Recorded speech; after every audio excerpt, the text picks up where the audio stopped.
உலகம் முழுவதும் உள்ள சண்டை தொலைக்காட்சி நேயர்களே, உங்கள் அனைவருக்கும் வணக்கம்.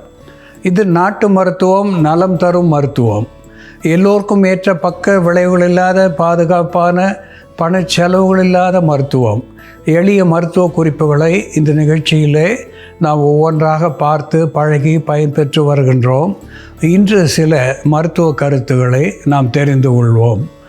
செம்பருத்தி, செம்பு பருத்தி என்று இரண்டு வார்த்தைகளை ஒன்றாக பெற்ற ஒரு பூ ஹைபிஸ்கஸ் ரோசா சினென்சிஸ் என்ற தாவர பெயராலே சுட்டப்பெறுவது. இந்த செம்பருத்தியிலே செம்மை நிறம் என்பது ஒரு ஆன்டி ஆக்சிடென்ட் என்கின்ற வகையிலே பணி செய்து புற்று வாராமல் தடுக்கக்கூடிய ஒன்றாக விளங்குகிறது. சர்க்கரை நோயை குருதியிலே இருந்து தவிர்க்கக்கூடியதாக விளங்குகிறது. இதய நாளங்களுக்கு இதமான பலத்தை தந்து குருதி ஓட்டத்தை சீர் செய்கிறது. அதோடு கூட இது குருதியை சுத்திகரிப்பதனாலே உடலுக்கு ஆரோக்கியத்தையும் தோலுக்கு பொலிவையும் தரக்கூடிய ஒன்றாக விளங்குவதனாலே அன்றாடம் 4-5 செம்பருத்தி பூக்களை பாலில் இட்டு காய்ச்சி இருவேளை பருகுவதனாலே இதயம் பலம் பெறும், உடலும் பொலிவு பெறும் என்பதை இங்கே சுட்டிக்காட்ட விரும்புகின்றேன். அன்பான நேயர்களே, இளம் தாய்மார்கள், பிள்ளைகளுக்கு பால் தருகின்ற தாய்மார்களுக்கு பால் பற்றாக்குறை என்று வருகின்ற பொழுது கேலக்டோகோக் என்கின்ற வகையிலே பாலை அதிகமாக சுரக்கச் செய்கின்ற ஒரு பருப்பாக பிஸ்தா பருப்பு விளங்குகிறது. அன்றாடம் 10 பிஸ்தா பருப்புகளை எடுத்து அதை பொடித்து பாலில் இட்டு காய்ச்சியோ அல்லது வறுத்து அப்படியே மென்று தின்பதனாலேயோ இளந்தாய்மார்களுக்கு இது ஒரு கேலக்டோகோக் என்கின்ற வகையிலே பால் பெருக்கியாக இருந்து குழந்தைகளுக்கு போதிய பாலை தரக்கூடிய ஒரு மருந்திலே உணவாக இந்த பிஸ்தா 10 விளங்கும் என்பதை இங்கே சுட்டிக்காட்ட விரும்புகின்றேன்.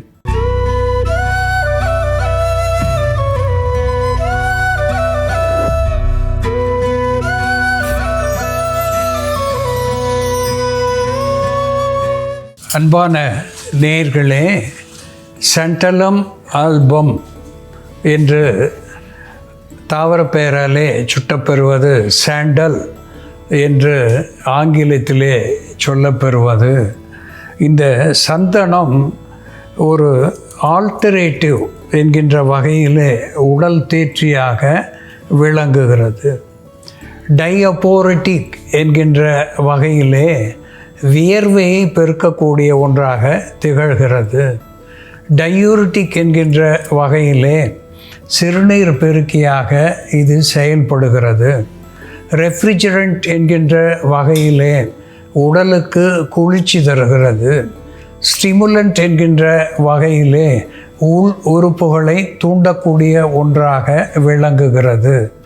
டிஸ்இன்ஃபெக்டன்ட் என்கின்ற வகையிலே மேலே பூசுவதனாலே நோய் கிருமிகள் தோலை பாதிக்காத வகையிலே இது விளங்குகிறது. குறிப்பாக இந்த கோடை காலத்திலே ஏற்படுகின்ற வியர்வையினாலே வருகின்ற வியர்க்குரு, அதனாலே ஏற்படுகின்ற அரிப்பு, இவற்றை போக்குவதற்கு சந்தனத்தை இழைத்து மேலே தடவுவதனாலே அந்த அரிப்பு, எரிச்சல், கொப்புளங்கள் காணாமல் போகும் என்பதை இங்கே ஞாபகப்படுத்த விரும்புகின்றேன். அதனோடு கொரியாண்ட்ரம் சாட்டிவம் என்று சொல்லக்கூடிய தனியா, கொத்து மல்லி செடியினுடைய விதைகள் இப்படி நாம் பார்க்கின்றோம். தனியா என்று சொல்லுகின்ற பொழுது கொத்துமல்லியிலே இருக்கின்ற, கீரையிலே இருக்கின்ற அத்துணை சத்துவங்களையும் இந்த தனியா பெற்றிருக்கிறது. தனியா ஒரு கூலண்ட் என்கின்ற வகையிலே உடலுக்கு குளிர்ச்சி தரக்கூடியதாக விளங்குகிறது. ஒரு டயூரிட்டிக் என்கின்ற வகையிலே சிறுநீர் பெருக்கியாக திகழ்கிறது. ஒரு கார்பனேட்டிவ் என்கின்ற நிலையிலே அகட்டு வாயு அகற்றியாக இருந்து இது வயிற்றிலே வாயு சேராமல் கவனித்து கொள்ளக்கூடிய ஒன்றாக திகழ்கிறது. அதோடு கூட அல்சர் என்று சொல்லுகின்ற குன்மம், வயிற்றிலே ஏற்படுகின்ற புண், அவற்றை ஆற்றுகின்ற வல்லமை உடையதாக இந்த தனியா விளங்குகிறது. இதய ஓட்டத்துக்கு இதமான சூழ்நிலையை தருகிறது. இதில் இருக்கின்ற ஃபைபர் என்கின்ற நார் சத்துவம் மலச்சிக்கலை போக்குவதாகவும் திகழ்கிறது. இதனோடு ஃபிலாந்தஸ் எம்பெலிகா என்று சொல்லக்கூடிய நெல்லி வற்றல் விட்டமின் சி செறிந்ததாக திகழ்கிறது. அதோடு கூட இரும்பு சத்துவம், அயர்ன், கால்சியம், பொட்டாசியம், மெக்னீசியம் போன்ற தாது உப்புக்கள் மிகுதியாக இருப்பதனாலே நெல்லி ஒரு ஆயுள் வளர்க்கின்ற கற்ப மூலிகையாக நம் முன்னோர்கள் பயன்படுத்தி இருக்கின்றார்கள். அன்பான நேயர்களே, சந்தனம், தனியா, நெல்லி வற்றல் எப்படி மருந்தாகிறது என்று செயல்முறையிலே பார்ப்போம். வாருங்கள் நேயர்களே, நாம் இன்னைக்கு சந்தனத்தை பயன்படுத்தி உடலில் பித்தம் அதிகரிப்பதனால் ஏற்படக்கூடிய தலை சுற்றல், மயக்கம் போன்ற பிரச்சனைகளை சரி செய்து கண் எரிச்சல், சிறுநீர் சுருக்கு, சிறுநீர் எரிச்சல் இவற்றையும் சரி செய்யக்கூடிய ஒரு மருந்து தயார் பண்ணலாம். இதற்கு தேவையான பொருட்கள்: சந்தனத்தூள், நெல்லி வற்றல், தனியா அரை தேக்கரண்டி அளவு எடுத்துக்கலாம். தனியாவை வறுத்துட்டு இடிச்சுக்கலாம். தனியா வறுப்பட்டு வாசனை வர வரைக்கும் இது நம்ம எடுத்துக்கலாம். தனியா அசிடிட்டியை கம்மி பண்ணக்கூடிய மருந்தாகவும், மலச்சிக்கலை போக்கக்கூடிய மருந்தாகவும், கேஸ் ட்ரபிள்கான மருந்தாகவும் இருக்கிறதுனால தனியா சேர்க்குறோம். தனியா வறுப்பட்டதும் இதை நசுக்கிடலாம்.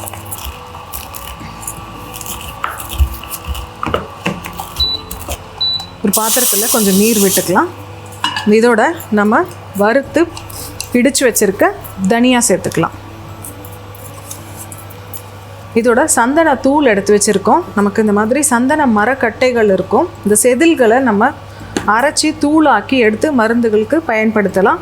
நம்ம மருந்துக்காக சந்தனம் பயன்படுத்தும் பொழுது தூய்மையான கலப்படம் இல்லாத சந்தனம் பயன்படுத்துறது நல்லது.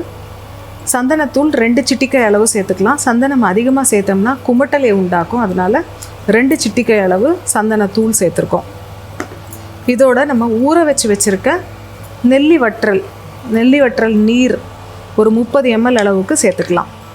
ஊற வைத்த நெல்லி வற்றல் நீர், சந்தனத்தூள், தனியா இவை 3ஐயும் சேர்த்து நல்லா கொதிக்க வச்சுட்டு இதை வடிகட்டிட்டு நம்ம காலையில் தினமும் வெறும் வயிற்றில் குடிச்சிட்டு வரும் பொழுது உடலில் தேங்கியுள்ள அதிகப்படியான பித்த நீரை மலத்தின் மூலமாகவும் சிறுநீரின் வழியாகவும் வெளித்தள்ளக்கூடிய மருந்தாக இது செயல்படும். பித்தம் அதிகரிப்பதனால் ஏற்படக்கூடிய கண் எரிச்சல் கம்மியாகும். ஒரு சிலருக்கு பித்தம் அதிகமாகும் பொழுது பசி சரியாக எடுக்காது, குமட்டல் உண்டாகும், மயக்கம், கிறுகிறுப்பு போன்ற பிரச்சனைகள் இருக்கும். பித்தத்தினால் தலைவலியும் உண்டாகும். அந்த மாதிரி இருக்கும் பொழுது நம்ம இந்த கஷாயம் பண்ணி குடித்தோம்னா ஓரிரு வேளை குடிக்கும் பொழுதே நமக்கு அந்த பித்தம் கம்மியாகும். அதனால் உண்டான பாதிப்புகளும் குறையும். உயர் ரத்த அழுத்தம் இருக்கிறவங்க, ஹை பிபி இருக்கிறவங்களும் தொடர்ந்து இந்த மருந்தை எடுத்துகிட்டு வரும் பொழுது அவங்களுக்கு பிபியில் இருக்கக்கூடிய அந்த ஃப்ளக்சுவேஷன் கம்மியாகும், பிபி சீராக இருக்கும்.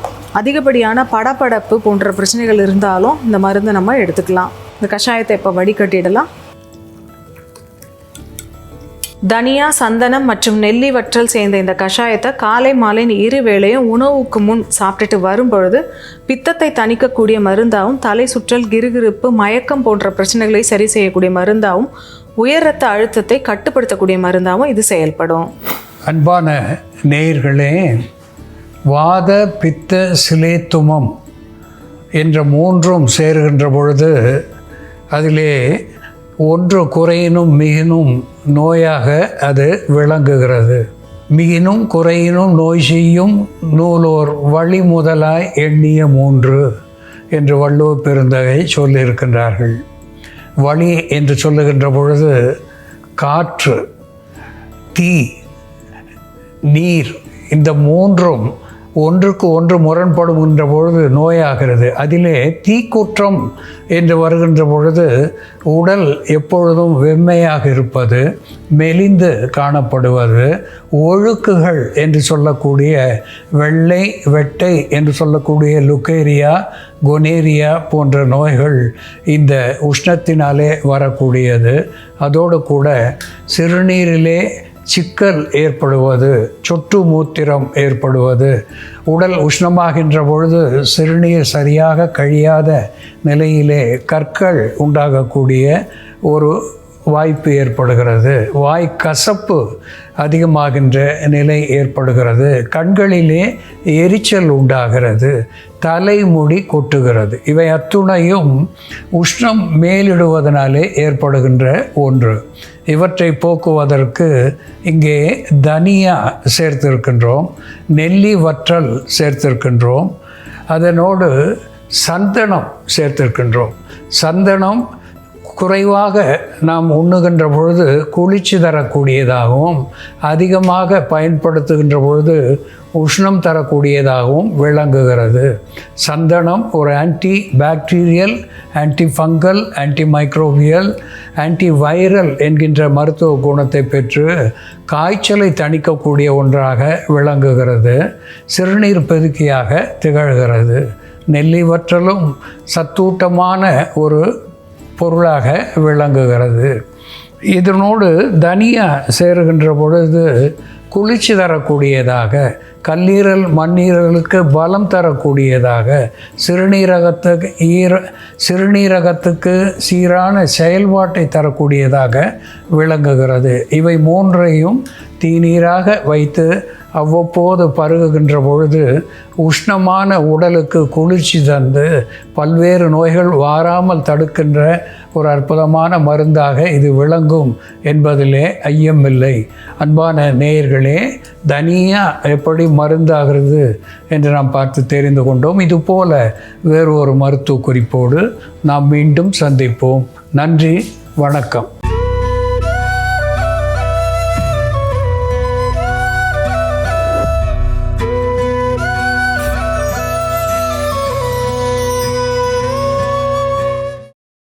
இன்னும் பல வீடியோக்களை காண சன் லைஃப் சேனலை சப்ஸ்கிரைப் பண்ணுங்க.